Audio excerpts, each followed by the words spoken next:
这是鲑鱼这个哈，鳟鱼啊，鳟鱼啊。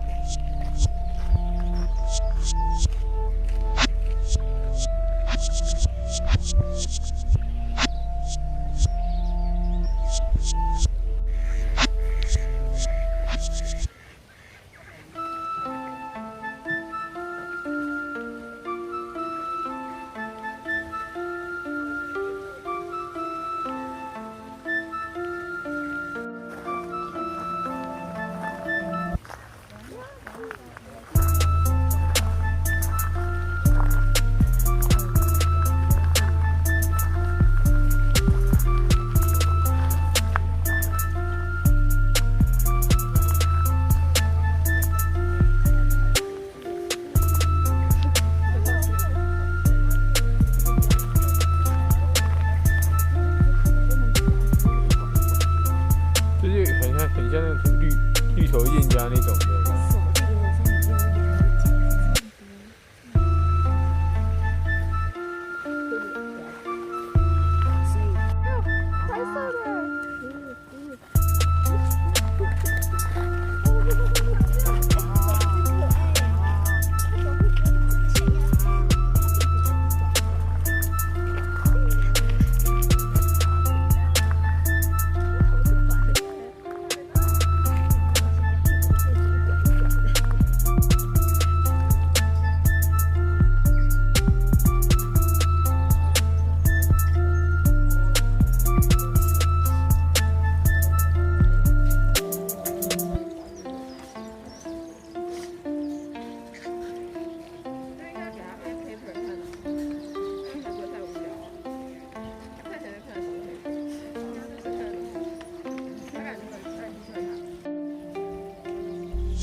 简直像是狗一样的，是澳洲，是因为纽西兰没有狗吗？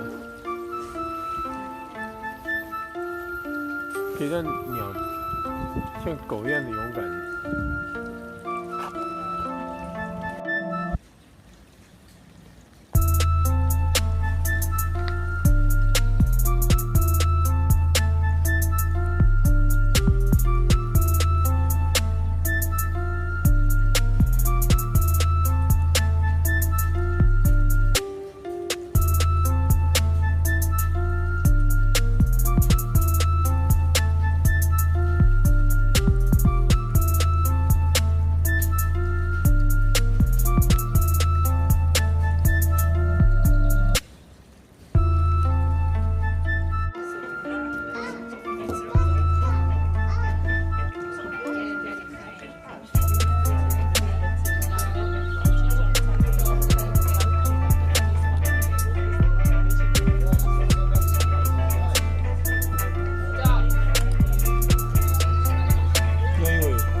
this lovely netting around us to protect them.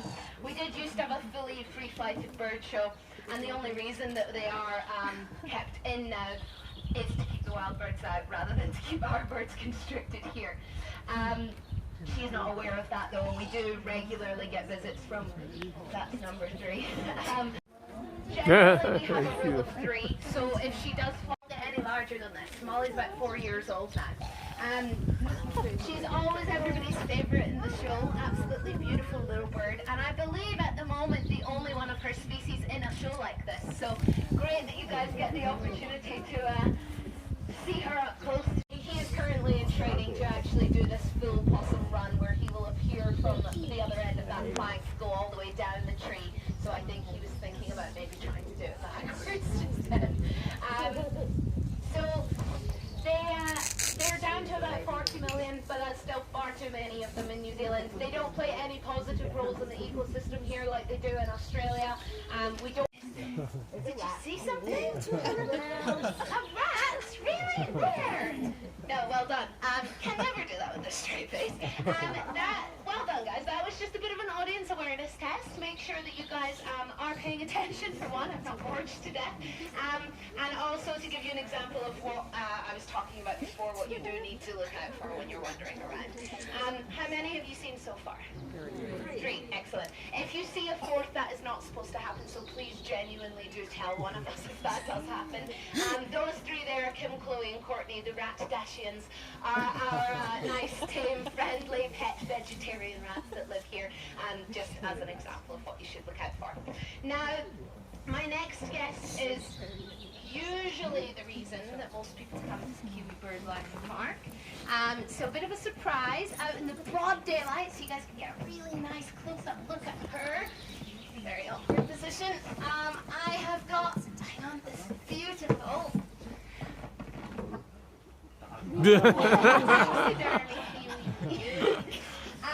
I'm glad most of you are laughing. Sometimes people just look angry at me at this point in the show. I hope you all understand why this is the best we can do it out here. It would be really, really stressful if we brought those kiwi out into the daylight. They are all part of a breed for release program, so they do end up in the wild eventually. We don't want them to get used to being handled or being around humans too much. You can get a really good view in the nocturnal house as long as you stay in there for species though. She's a good example of why they're so important to the forests, and that is the size. Now, we used to have a lot of other large bird species in New Zealand, a lot of which are now extinct, and because of that, and because of Rick and her cousin's ability to swallow something nearly as big as their own heads, pass it all the way through their system. That's exactly what I was talking about. She got there eventually. Because she can swallow such large seeds and berries, and then fly around the forest, drop them out the other end again. She's really important for seed dispersal for a lot of plant species which have lost their other dispersers, like the different species of moa and things like that we used to have here. So very, very important. Our forests would be quite different if we lost these guys. One of the things that we're trying to do at the park, as well as, like I said, the trapping to keep it safe, is plant lots of native trees just to provide all the resources for this wildlife. And as a result of that, we do get a lot of wild birds coming to choose to live here. And we get quite a few caribou in the park as well. So definitely keep your eyes and ears open. You usually hear them before you see them. Pretty noisy flyers. Visiting the park, we also get lots of other wildlife here as well, which we're very, very proud of. So we might get one more flight down from Rick before we send her on home. She has been very good for us this morning. So you might have noticed that noise when they're flying. That's actually one of the ways that the caribou communicate with each other. They're not very vocal birds. They use the frequency of their wing beat to actually communicate when they're flying through the forest. We'll send her back home, but again, little round of applause as she heads home, so she knows that she's been very good today. Thank you very much. An injured wildlife. Usually when we get wildlife in, we try to fix up any injuries that they may have and then release them back out into the wild again. That's always the goal with this. Unfortunately, some of the time that's not possible, so if we still think that they have a good enough quality of life, we'll provide them with a home in the park so they can stay here. That's what happened with this young lady. This is Rick. We did think that she was a boy when she first arrived, and then the name kind of stuck even after we found out that was wrong. So Rick is a New Zealand wood pigeon. or kangaroo, and they are a really, really important species here. Now, she's been through a little bit of trauma in her life. She was attacked by a falcon, and as a result is almost completely blind in one of her eyes. Animals, can't stress that enough. They were found all over New Zealand in the past. We know that from the fossil record. Now they're only on a couple of really have any fear of people. If they find anything that they like the look of in that backpack that I've left open, he will take that and run off into the bush, usually a bit quicker than that. With that, it's very hard to get things back once the Weka stash them. So easy message again, just make sure that you guys do take everything with you after you leave an area. Don't leave your things unattended or open to thievery by our wildlife, and as well as running off with food things which aren't even necessarily good for us a lot of the time, never mind the wildlife. A lot of them again are wrapped in plastic packaging, things like that. But the Weka in particular have also been known in the past to go for shiny things as well, so take off with people's iPhones, car keys, and leave them stranded in the wilderness and things like that too. So also really good to protect yourselves from the wildlife by keeping your stuff nice and close and safe while you're out in the wilderness. Now, my next guest is already here with us. This is a really, really special animal to New Zealand. A lot of the wildlife here is only found in this country. That's why it's so important that we do protect it. And these guys are especially different because they don't actually have any close relatives anywhere else in the world either. Their family have been around, we think, for about 235 million years on the planet. They are about as closely related to something like a lizard or the other reptiles as they are to a bird, so very, very unique. They've lived through ice ages, the extinction of the dinosaurs, so very extreme conditions.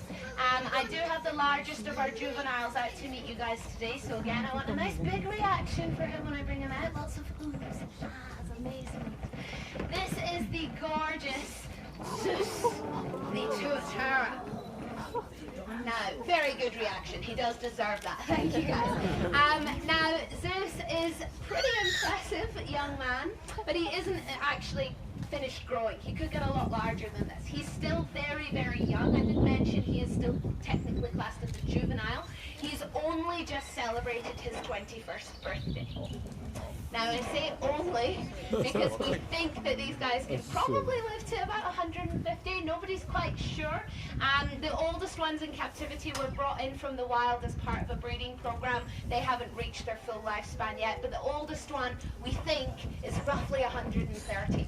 He's still breeding at that age. He's not showing any signs of slowing down yet, so pretty impressive.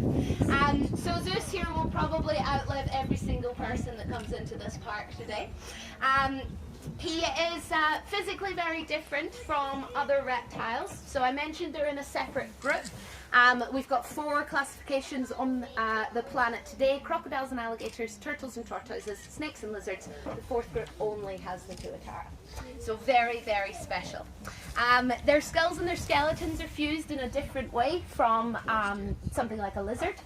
They have hooks on the end of their ribs which help with grip so they can climb. They have a serrated jaw bone on the lower jaw rather than teeth. And that's actually what they use to saw through their food, but they can still give you a pretty nasty bite despite the fact that they don't technically have teeth. They have a 3rd eye, which is probably the thing that they're most well known for. It's really, really well developed. You cannot see it. It's on the top of the head, but it's covered by a really thin layer of skin. It has all the same components as the other eyes. We do not think that it's able to form images like the other eyes, but it is thought to be light sensitive, so potentially could see shadows of things flying above them. They're actually living at the park, a bit about them, and hopefully pass on a few messages, ideas, things that you guys can do in your own life to help out with conservation as well. It would be rather boring if it was just me standing lecturing you for half an hour. So like I said, we do have some animals coming out to meet you as well. I am about to bring out my first guest. Just before I do, if I could ask everybody while the birds are flying around in the show area, if you can just stay seated. They sometimes get a bit confused if too many people are standing up, and hopefully they'll stay really nice and calm as long as nobody's trying to reach up and touch them or pet them while they're on hand. It does happen every day, that's why I'm warning.